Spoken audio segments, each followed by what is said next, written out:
All right.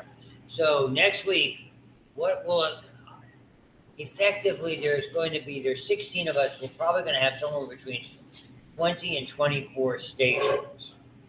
That will have, and effectively there'll be a I type out all the questions. My handwriting's atrocious. And you'll have a word bank. You'll have, which basically is that study guide. That study guide thing basically functions as the word bank. And I have the answer sheets, and it's you and your writing implement, pen, pencil, whatever. Doesn't matter to me. And so most of the questions are going to be what the bone is and what the features are. Obviously, some of them will be like, is this axial or appendicular? Is it facial or cranial? That type of thing. To where the bone, is it a flat bone, long bone, short bone, round bone, square bone? Not that those exist. You get the idea. So there could be, and one of the questions you're going to have to identify, I'm giving you a test question. I'm going to show you a picture of the orbit, and you're going to have to name 4 bones. Any 4 bones will do. You don't get any extra for 5, but you will get a deduction. And this is like one of those tests where partial credit occurs. So if you remember, it's like a foramina. It's the foramen whatever, foramen Schwartz. Be with you. Baseball, it's the movie. See, and it turns out it's the foramen rotundum. You get half a point. So this is not a how many right tests. This is a how many wrong tests that we scale off of. So it goes in the opposite direction. See, was that hard? So the bones are back there. If you want to look at them another day, depending what your schedules are.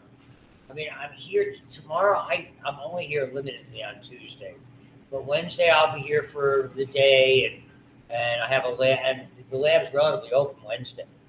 So if you need me, whenever I will surely be here anytime between maybe 11 to maybe whatever my afternoon lab is. Yes, ma'am. So you said the practicals next Monday?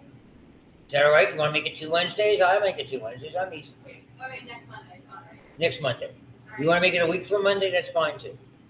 I don't have an issue. And then would you post the video review beforehand? No, not this one. It's the bones. It's bones. Sure, but there's a lot of bones, Sean. Yeah, and that means you have to know That's what I'm saying. Okay, but what if? Let's part up. Well, them. okay. She's negotiating. Yeah, I am, and I'm really good at it. So, if we take it on Monday, and this coming Monday, Yes. Right. I think you could put together like a nice little guideline as to what bones and our knowledge of the bones. I would get all the bones the facial bones are just identifying. Except for the mandible, it's the only one that has any significant anatomy. See, that's the best.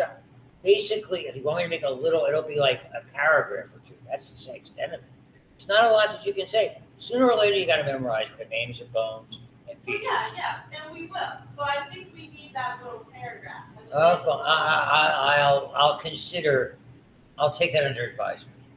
Okay, well, if you do that, then we'll get a better grade and your class average goes up. That doesn't. No, I'm only going to be here for 2.5 more years. They can't hurt me. Well, They can't hurt me. Yes, sir.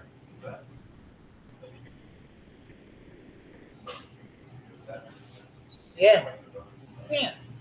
You've had it for, I don't know, a couple of weeks. It's not like they got it yesterday. Okay, vertebrae. It's generic features of a vertebrae, but you certainly are going to have to know what cervical, what would represent cervical, lumbar, and thoracic.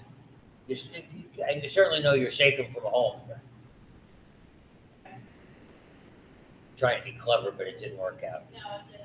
Hey, they're all saying don't start vast projects with half-vast ideas. Right? Right. Or, as one shepherd says to the other, let's get the flock out of here. So what did you say right before all that, though? I feel like it was important.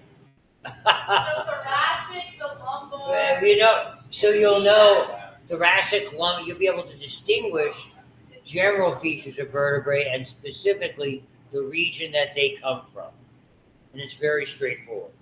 The sacrum, I mean, most you'll see is a sacrum. What's this bone? It's a sacrum. Coccyx won't use. Femur's got a lot of anatomy. Humerus has a lot of anatomy. Tibia and fibula don't have a lot. You have to know the tarsal and the carpal bones. Okay. But, yes, sir. So it's not the vessels that go.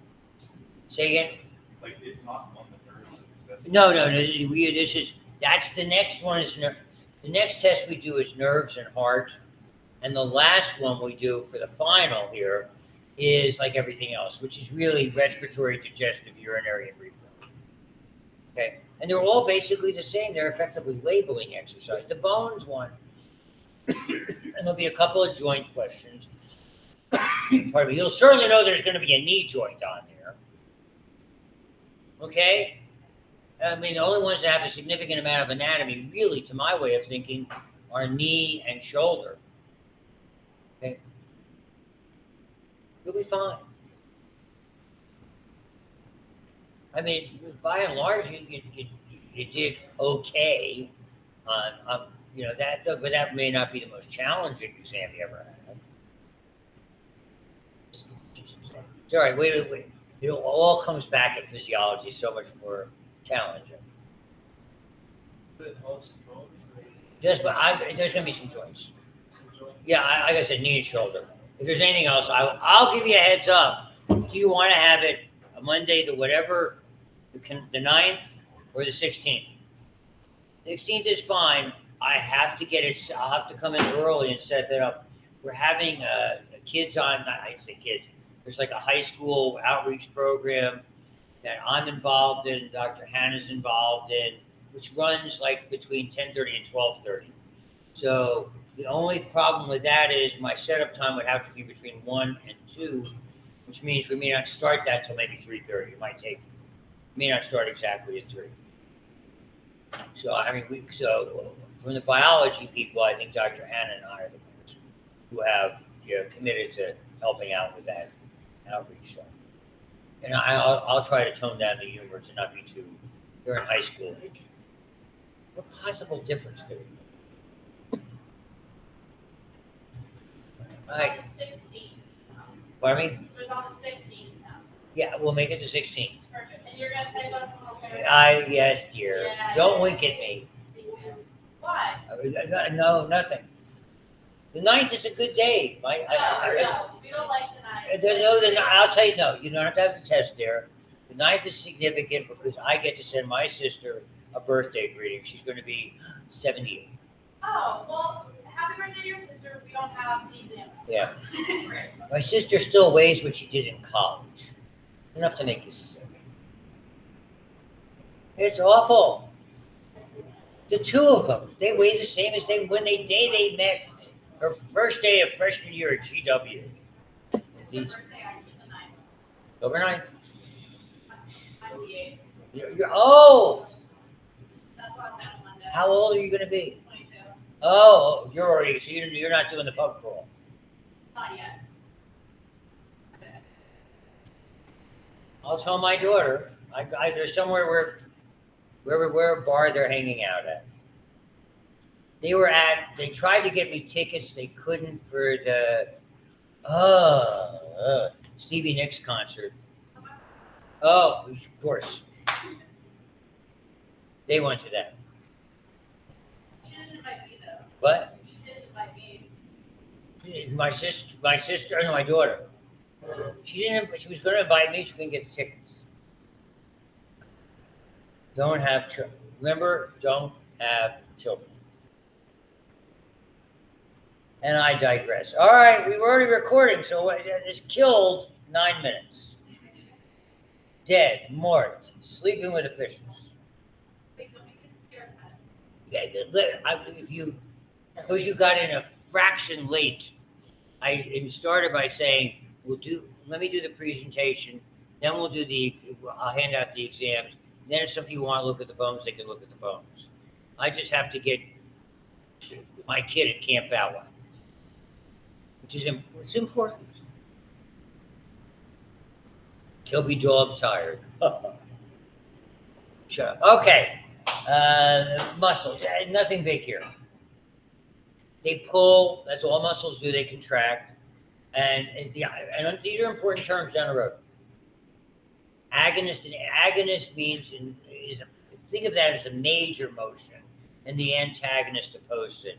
Typically, flexors are almost exclusively agonists that are there. So, and they're typically on opposite sides. And we're going to look at a lot of sort of couplings, like biceps brachii, which is a flexor, and triceps brachii is an extensor.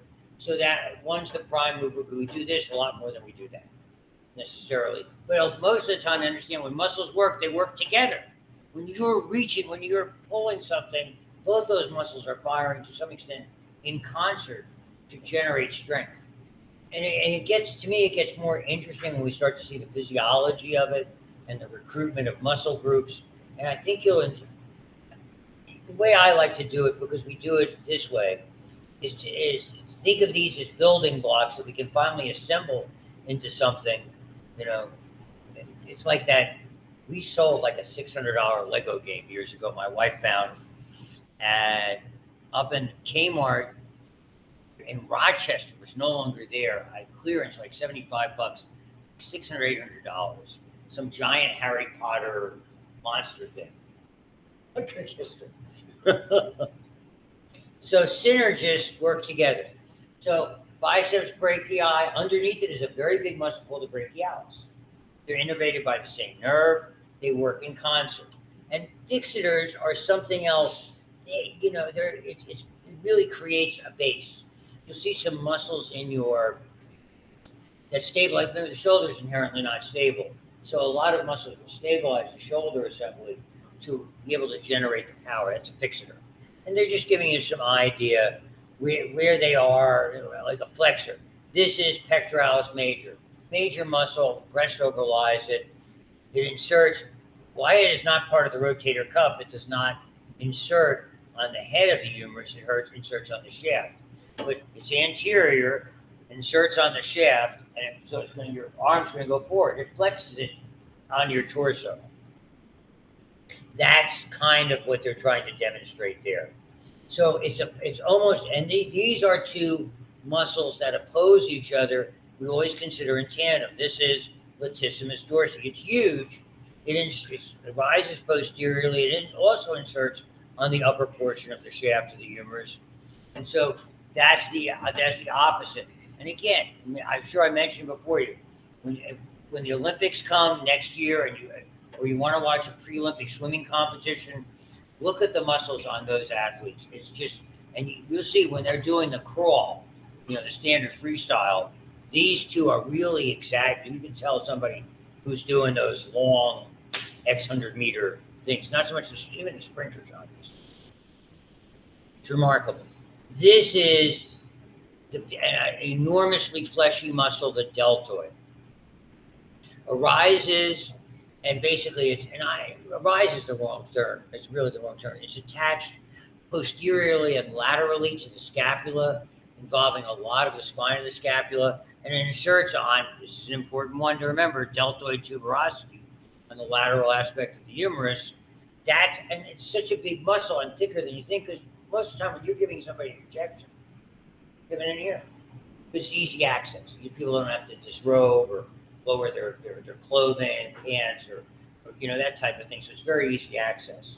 So we look for muscles that are like that. If somebody, like in the summer, somebody's wearing a nice weather like this, they're wearing shorts, you can access the vastus lateralis, okay? And some, given the hip, you're going to see that's gluteus medius, not the gluteus maximus, but then because of proximity to the sciatic nerve. And so they're just giving you an idea. Here's teres major. Teres minor is littler, but inserts into the head. That's why it's one of the rotator cuff. Teres major does a pretty good job at adducting in this direction. Remember, it's arising from the posterior aspect of the scapula. So all of those types of things you can think of as movements, and we name them. Sometimes it's just what bone it's attached to, temporalis. Deltoid, because it's triangular. If there's more than one in the same group, we typically attribute size or appearance. Is it long? Is it short? Is it giant? So maximus, minimus, longus, and those are the adductors, are all in that category. Rectus, the big muscle on the anterior thigh, means straight. Okay. Transversus abdominis. Yeah, the rectus abdominis kind of makes up, not mine, but your six pack, because I don't. And there's one under here. Don't show off. Don't show off. There's one under here. I'm sure. Yeah. No. No, no one has seen it. Okay. It's there. Don't worry. Hey, I'm just telling you. And so you have rectus abdominis, and around like a big wide belt or an apron is transversus abdominis, and coming at the angle, and you have one of each. You have one external oblique and opposite of the right angles inside of it, internal oblique. Those are four giant muscles that make up your abdominal muscles. How many heads, which means how many attachments does it have? That starts with biceps 2, and you saw those. The long head is the one that inserts above the glenoid fossa, and the short head into that coracoid process. Okay, and those are where it attaches on the proximal aspect. On the distal aspect, you have that radial tuberosity, that bump on the radius bone. Okay, triceps has got 3 of them. So sternocleidomastoid, it's named for what it attaches to. The sternum, the clavicle, cleido is clavicle, sternum here. And it's this great muscle that whenever you move your head side to side, you can feel it. And it attaches to the mastoid process. And then other things, extensors and flexors, and then a lot of times it'll be flexor radialis. So the flexor on the radial aspect, carpi radialis. So kind of, you think of it doing this, and you can see the tendon right here. That's one of the tendons that comprises the area where we see the rotator cuff. Not the rotator cuff, the carpal tunnel. That one of the tunnels is associated with that region. So I mean that's part of it, and they have different shapes. Orbicularis oculi for your eyes to close them, oris for your mouth. Convergent, that would be pectoralis major, convergent on one tendon. Fusiform means narrow at the ends with a big belly. And that fusiform is very common, that's biceps, brachii. And shows you some of the locations. This is the longest muscle in the body. Starts at the anterior superior spine of the ilium. So the bump that's right, you can actually palpate it if you put your hands on your hip and bring them forward. It's called the anterior superior spine, and it inserts, it crosses the hip joint, so it flexes the hip, and it goes behind and inserts somewhat posterior medial on the knee. And that means it flexes the knee. So imagine you're sort of like this, flexing in the hip, flexing the knee. Sartorius, depending on if you're a language person like I am, when they say someone has sartorial splendor, is that a term that you've heard? Sartorial splendor means they're dressed very fashionable. Okay, so it was named for tailors. If you remember, before we had sewing machines, a tailor in middle, I say even medieval times, would sit with their legs crossed with a needle and thread, and they would look like this. So their legs would be crossed, and those muscles would constantly be being used. And so they saw, that's what they named it, because it's very prominent in someone who was a tailor. There was a very famous Mickey Mouse about killing 7 with one blow. Mickey Mouse, little guy, 1928, Walt Disney. Yeah. There was an old cartoon in the black and white days.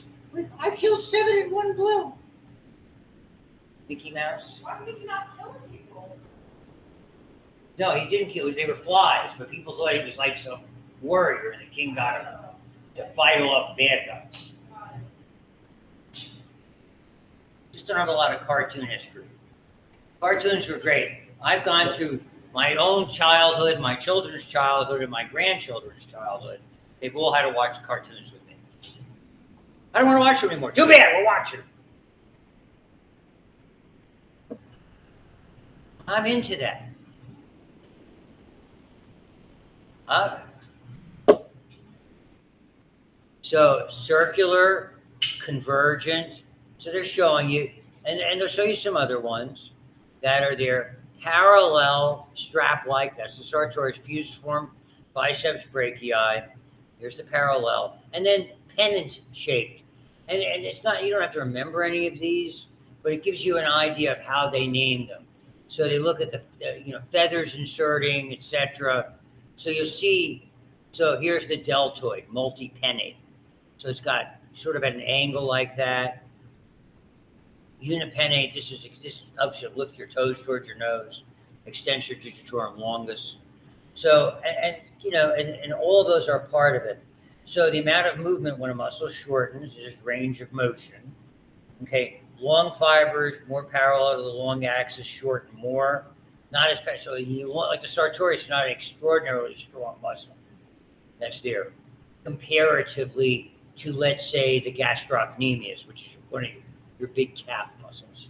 That will, and this is physics, and as we know, I don't do physics, so it's fun to look at to see what's a first class, second class. Did you do those in physics, first, second, and third class levers? Yeah, I mean mechanical, all that crap. Fine. That's where the load, the fulcrum, and the effort is. I have no idea about it. You don't have to know it. See? Seesaw, scissors. There you go. Second class, wheelbarrow. Great. There. So third class, tweezers. I don't know. All right, so much for that leverage part of the physics part of the program. There are a lot of muscles. I use attachments. You don't have to memorize them. I just want you to identify the muscle. I mean, once you know where they attach, you can figure out what it does. I mean, if it's here to here, okay, flexing, maybe even adducting, depending on the angle of it. So you don't have to know a whole lot about it, I don't think. Plastic anatomy, medical school anatomy. They'll give you a muscle, you'll have to know not only what it does, the blood supply and the nerve supply. That's the way it works. That's classic, and they'll want origin and insertion. There's a lot of traditionalists, and whether they do that today or not, I do not know. Okay, so I haven't taught medical students in a very, very long time. 30 or 40 years, where I've done presentations and things to residents and students. Okay, so it's a little bit different, and all that stuff. And really, you do it on yourself. You feel what they're doing, I think. And you can look at these, again, it's too busy comparatively, but you see some of the muscles that I'm talking about, and obviously they're rights and lefts. So there is the rectus abdominis. So you have, and it's divided. This is called an aponeurosis. Okay, that fascia, that very, very dense material, muscles sometimes attach to. And so in the back, you'll see a lot of it. You'll see it in the extremities as well. So it's not always necessarily attaching to bone. A lot of times this sort of modified connective tissue that's somewhat ligamentous, somewhat tendinous plays a role. Here you can see it.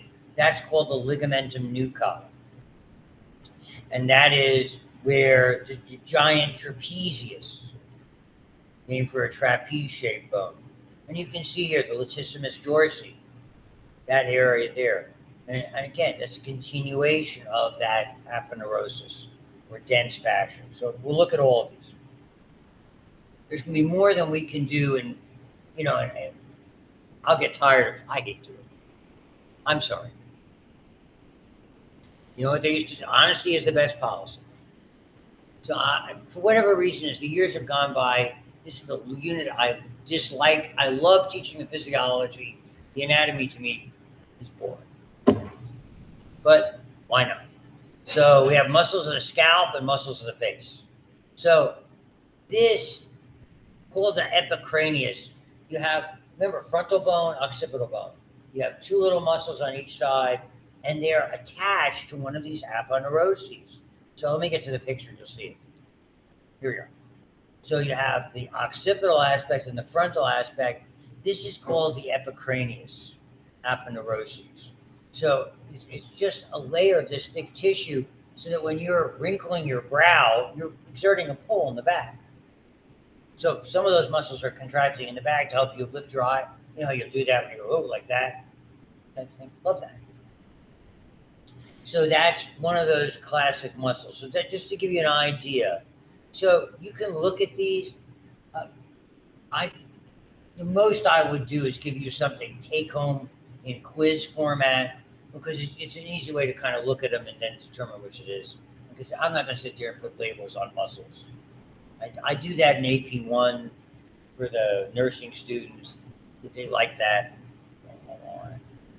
But, you know, for instance, corrugator supercilii eyebrow. So small muscle acts, so it wrinkles, basically, for lack of it, pulls eyebrows medially and inferiorly. So you're doing that. Orbicularis oculi, sphincteric, circular muscle, close your eye. Zygomaticus and rhizorius, very similar. So these are associated with the zygomatic bone and insert into, and as facial muscles do that, they insert into the skin and soft tissue of the face. So, I mean, it's like that, sort of like the Joker.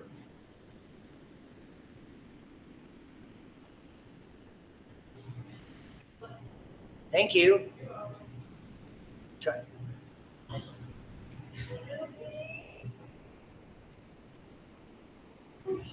What? Oh, the kitty's out. We're all in, we have a black and white kitty at home. Tux. Because he has a tuxedo. Okay. Levator labii superioris, lifting your lips, smiling, or depressing them, frowning, or the angle of your jaw. So they're pretty straightforward as to what they do. Ones that are interesting, the buccinator.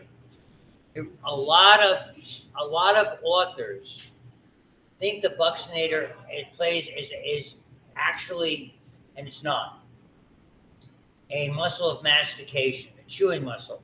All it is, it's a muscle in your cheek. It'll help you it'll assist, like your tongue will when you're chewing, but it's not a chewing muscle. It's innervated differently. All of these facial muscles are innervated by the facial nerve. The platysma is a sheet-like muscle from the all the way from the chest up to here. It covers vital areas. Think of it that way. Tenses the skin of the neck, but really it's a covering muscle. This area, this is platysma. And so if we actually had a cadaver to dissect, which I've done, we could do this.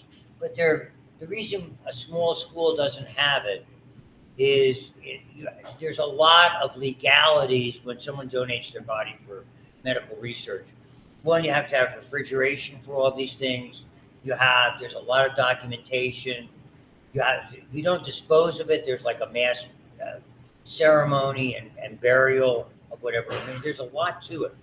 And I was going to do that at Chatham years ago, and then but I left there, and then all of a sudden they got a cadaver. They got a cadaver toward the end of my tenure. That was there. So there's a lot that goes on with that if you did not know. And even the students at Chatham in their anatomy, the grad students in like physician's assistant, things like that, they were paying Pitt per student to go see stuff there. Pitt was charging.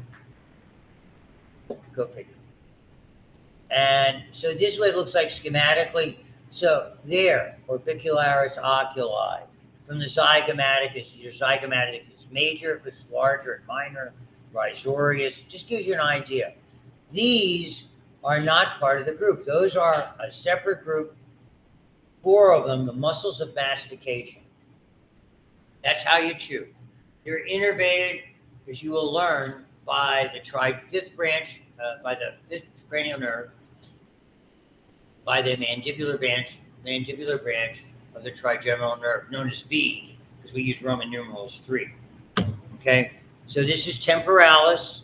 It goes, the tendon of it effectively goes underneath or deep to the zygomatic arch and inserts into that coronoid process on the mandible.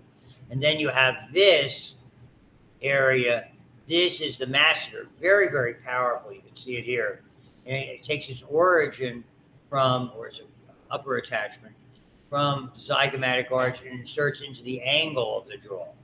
Those are your most powerful open and closures. Opening is passive. So, and they're just showing some pictures. And now for grinding back and forth, the buccinator they put in here, it's not, is the pterygoid. Remember the pterygoid process on the sphenoid? You had medial and lateral. Well, you have medial and lateral pterygoids. And I'll show you the ones that you don't have to know a lot about. This is glossus, means tongue. So from the hyoid, the styloid process of the temporal bone. Genio means from the sort of the internal portion of your jaw that's there. And so here there is a better view. And even why they put these in, these are, if anything, they're accessory muscles to the chewing muscles, but they're innervated differently. Here's the temporalis, here's the masseter. Okay, and here you can see the pterygoids deep inside that are there. And so here you can see these different muscles that are there. Internal surface of the mandible near the anterior symphysis, basically where it meets that mental process in front. And so these are, and here's the styloid process, here's the hyoid bone. When you look at these are muscles that assist with speaking and swallowing more than anything else. So they'll go from the thyroid cartilage, Adam's apple, up to the hyoid, from the hyoid up to the styloid, to the tongue itself. If it says glossus, it's tongue. So you know where it's going. And effectively, sort of generically speaking, most of these are glossopharyngeal nerve. I would think maybe hypoglossal nerve. We'll get to the cranial nerves in probably 3 weeks. I may end up doing them in lecture. I love doing them. Fun. Okay, here's the sternocleidomastoid. So the neck is divided into triangles. That sternocleidomastoid creates an anterior and a posterior triangle. The anterior is all about speaking and swallowing. It's soft. The muscles are comparatively delicate. Obviously, under your jaw, this is all muscle. I'm thinking pelican, like in the movies, the cartoons, with all the fish. Speedy delivery. You always had that pelican with the big,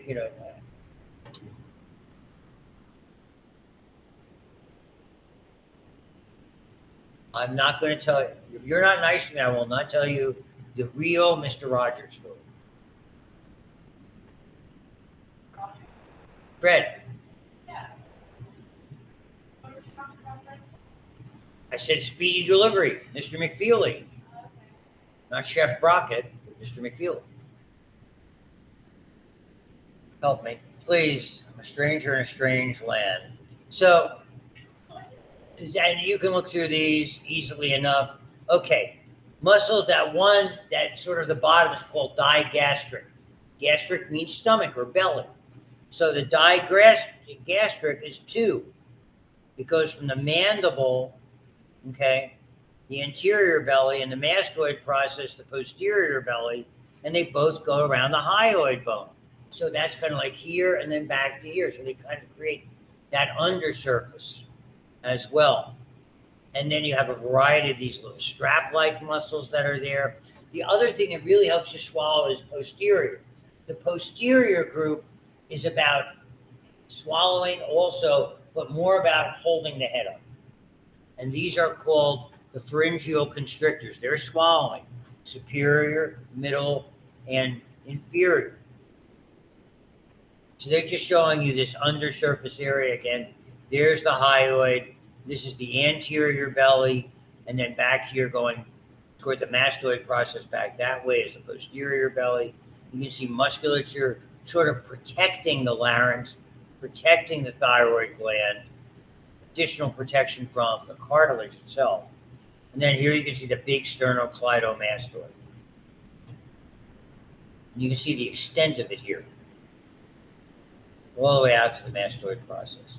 Powerful muscle. Okay, so you begin to look at those. So you have a clavicle component and a sternal component. These are the constrictors. So they do help, but they're more swallowing than supporting the head than anything else. The next set of, when we get to the back muscles, they really play a role in supporting the head. And again, I'm not going crazy about the innervations with any of those. Now, we'll get to the sternocleidomastoid when we do cranial nerves. Sternocleidomastoid is, I want to be exact with it. It's hard for me to see with that. Yeah, and this is all spinal accessory nerve that's there. The accessory nerve is a cranial nerve, and you basically can move your head against resistance, or it also does the trapezius. You shrug your shoulders against resistance. So it's a really important nerve that's there. And you can see other ones that play a role with head and neck control. You have what are called the scalenes coming from the ribs, attaching to cervical vertebrae that are there. Now, these are larger. Once we get into the more posterior muscles, we've kind of left the role of neck muscles, and now we're going into neck muscles that are designed for swallowing, like the pharyngeal constrictors. Now these are, as you can see where they're inserting into all of those ridges, mostly in the occipital bone. So you have splenius capitis, semispinalis. These are coming from ribs and inserting along mostly the transverse processes and maybe a little bit into the spinous processes along, you can see thoracic and cervical vertebrae. There's a whole series of these, of different groups, spinalis or semispinalis, splenius, and you see a few more of those that are all part of collectively of a group called the erector spinae. So we have, and the word I often use for them is interdigitating. It's like they crisscross with themselves, and they provide a lot of strength and a lot of mobility. So think about any of the activities you do when we twist, whether you're at the gym doing a workout, whether you're hitting a baseball, swinging a golf club, which I would like to do one day again. I didn't play all year because of my back. I'm going to try. I'm planning to go down in December to Jacksonville and play golf with my kid. The last time I played golf, I was with him and his buddy. We played at the PGA course, the King and the Bear. So it was designed by Palmer and Nicholas. The next day, they played the tournament course at Bonavita Beach. They played the Island Green course and all that. The Pete Dye course at TPC. Yeah. My son's buddy, he shot a 37 on it. We went to Pebble. It's a 37 on the back nine at Pebble. Give me a break. I told he was played number one for Ringgold, even though it's a small school. He's not a big guy, 5'8", 5'9". Drove the 10th at the old course at St. Andrews, 312 yards. What? Well, it was like 1 over or 2 over on the back at Pebble. Yeah, it's pretty scratchy. I know, it's disgusting. So here they are. These are, along that group are also longissimus and iliocostalis. So semispinalis, and they origin, so here you can see where they're attaching in and around the hip bone and related structures and really supporting the longissimus gives you the whole idea that's there. And spinalis, so you have semispinalis and spinalis. You can see that they sort of overlie each other. So collectively, we call those the erector spinae. Here again are the splenius muscles that are there. So you have, if it's going to the capitis, if it's going into the cervical vertebrae, all the different names that are associated with it. And here you can see, again, this group. So we collectively look at the different courses of them. And this is called the quadratus lumborum. Typically, it means quadratus means like quadrant shape. So it typically has 4 attachments, like here, here, here, and here. And again, that's another supporting one for that lower back area. And you can get a look at, even these are additional small muscles that are, as you can see, the attachment, whether it's spinous process, transverse processes, and that's what I mean by interdigitating. It's like they overlap one another for strength. Well, all I got to say about that. So we're not going to go into nerve supply about that. I just wanted to give you an idea of sort of the lay of the land. That's there. We're doing good. So breathing is interesting. Okay. The only time you are breathing actively normally is when you inhale. That's the only time you're spending energy. The elasticity of the lung and the fact that you're relaxing the muscles allows us to exhale. When you're taking a deep breath or exhaling forcefully, like blowing out the candles or straining to lift something, then you're using additional energy. But the inspiratory muscles, and this is when you're basically using energy, you flatten the diaphragm and the external intercostals open to some extent or widen the thoracic cavity. Those two activities increase the volume. And so these are closed chambers, and your favorite and mine applies, the ideal gas law. Everything goes from the ideal gas law. PV equals nRT. Pressure and volume maintain a constant relationship. So if you increase the volume, the pressure goes down. That creates negative pressure, and you inhale. Not a whole lot, but enough of a gradient for the pressure to it. So you constrict these muscles to enlarge the rib cage. Expiration, when you relax them, and the elasticity that's associated with it, it reverses the process. So when we get to Boyle's law and Charles' law, when we look at physiology of respiration, it's all basically offshoots of the ideal gas law. You did that in chemistry, right? Right. See, what you guys don't have here, no one has here, is PChem. The bane of existence of the chemistry major, physical chemistry. Dr. Hillwood, brilliant. Wouldn't even take it. She goes, well, I didn't get the minor in that. I had to take PChem. Ask Dr. Badger about PChem. Chem majors have nightmares about PChem. First semester of PChem was thermo. The second semester was all quantum mechanics. Oh my God. Sorry. I had a very smart lab partner who was also an attractive lady. I didn't tell you that story.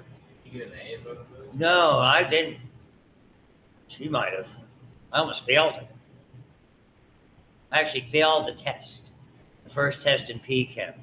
She dropped it. She later got her PhD in crystal inorganic chemistry, basically PChem. A PhD, and she failed the first test. When Google came, and you could Google people, I hadn't spoken to her in 20 plus years.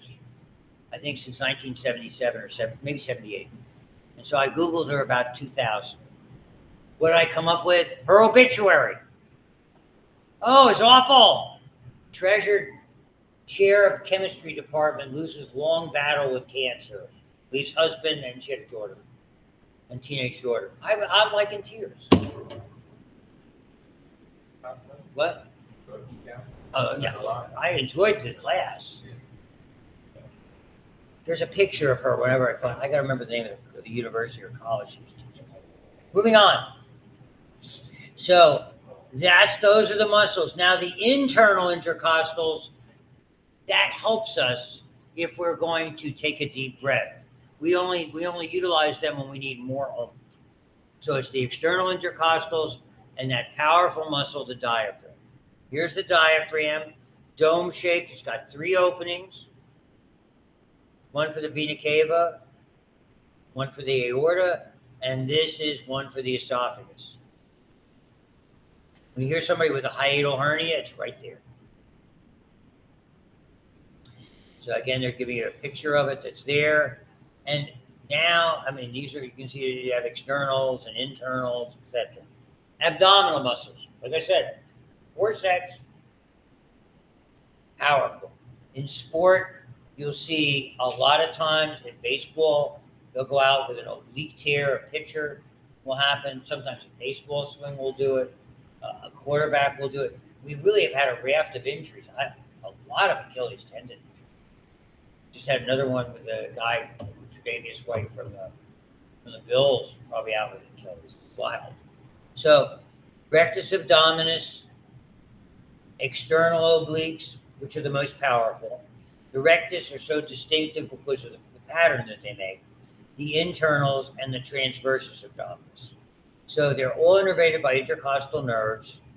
Okay, because they run at opposite angles, rectus, transversus, external obliques, and internal obliques, they're very, very interesting in that regard.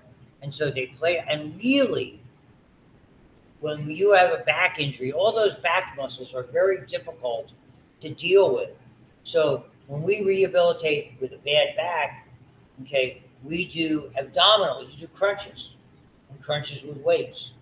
You're trying to reinforce those because really your spine gets support not only from the back muscles, all those interesting groups, but a lot from your abdominal muscles. So that they've been around forever. The old days we called them Williams flexion exercises, because you lay on the floor on a mat, flatten your back against the mat, and then do crunches. We used to do that. We used to have patients do it all the time. So I'll show you a picture here, the rectus abdominis. Here you can begin, so you can see it's across here. Transversus is the weakest, and it runs at right angles to it. Now you have the external obliques kind of going from the back toward the center, and the internal obliques kind of going from center out. That's what's meant by at opposite, at right angles to one. So you can see all of those there. There's a rather generous aponeurosis. The name of this structure is the linea alba, which means white line. And so extensions from that aponeurosis really are what create the distinctive, when we see somebody with that, like him, with a six-pack. With me, it's Yingling. Sorry. I've never seen a refrigerator with more beer than my son's. It's a Navy thing. A lot of beer. He has the size of that desk. He has bourbons from all over. He had to go for like 2 weeks out to Tennessee for a panel, a promotions panel. He was promoting people. And he goes, "Are you flying?" I said, "Oh no, Dad, I'm going to drive. I want to go through Kentucky to get more bourbons." We don't have children. So understand aponeuroses have their usages. So that linea alba runs from your xiphoid process to your umbilicus and below. We use that for surgery. It's very firm tissue. It's easy to stitch up. You cut right through it. When you hear about somebody having a laparotomy, it means they're cutting into their lap. So you have a high lap, that would go all the way to the xiphoid, or just a lap, or maybe move from the umbilicus down this way. But unfortunately, you're like me, they've done that twice. Gone through that. So I have a surgical scar all the way down from here to there. So where are you going to cut for second surgery? Oh, we're going to use the first one. Thanks. So here you can see the external obliques from the rib cage toward the fascial or the aponeuroses. Here, the internal obliques running to some extent oppositely. The transversus you can see here, the rectus abdominis. You can see the way they're layered. And so they're showing them to you, more graphically there. Pardon me. I don't do these. Yeah, the pelvic floor is all muscular. It is less, I can use the term, interesting in the male In the female, it's so interesting because that whole pelvic floor, because of childbirth, is a source of significant problems. A lot of women, my mom, for instance, my mother-in-law, for instance, with are prone to have damage to the floor, usually characterized by a small amount of urinary incontinence or frequent urinary infections. Here at McGee, they have a whole pelvic floor institute where they do surgery about that. So if you get a chance to do a tour or to do a program, if you're interested in that, McGee's really a leader in that. My mother-in-law had surgery. My mom had surgery in New Jersey for it. It's not easy, but they found a lot of that in women with multiple childbirths, and certainly hereditarily. So that it was significant. My mom had some difficulty with it. God bless my dad. My mom was not doing well post-op on like the second day. My dad went to see her, and he something was wrong. He walked would be the wrong term. Strode over to the doctor's office, which is on the same campus, St. Barnabas in South Orange, New Jersey, very large area, and instructed the doctor he was going to see my mom now. And he did. My dad has a very forceful way about it. Go sit. So it's part of this pelvic area. It's fascinating. Again, medical school anatomy, advanced anatomy, maybe even physician assistant anatomy. You would have a lot. You go over all of these different areas that were here. So whether we're looking at female as we are here, and again, a little less complex than male, only because of the childbearing. The levator, ani, and coccygeus, they do play more of a role in defecation, let's say, than anything else. But I mean, there's a lot to be said with it. And certainly we have the urogenital area. And these are when they talk about the external sphincters are the ones we control. The internal sphincters are the ones we do not. We just sense when we have to go. And again, I don't go crazy with all of these. We will get to a little bit of these, okay, with regard to repro.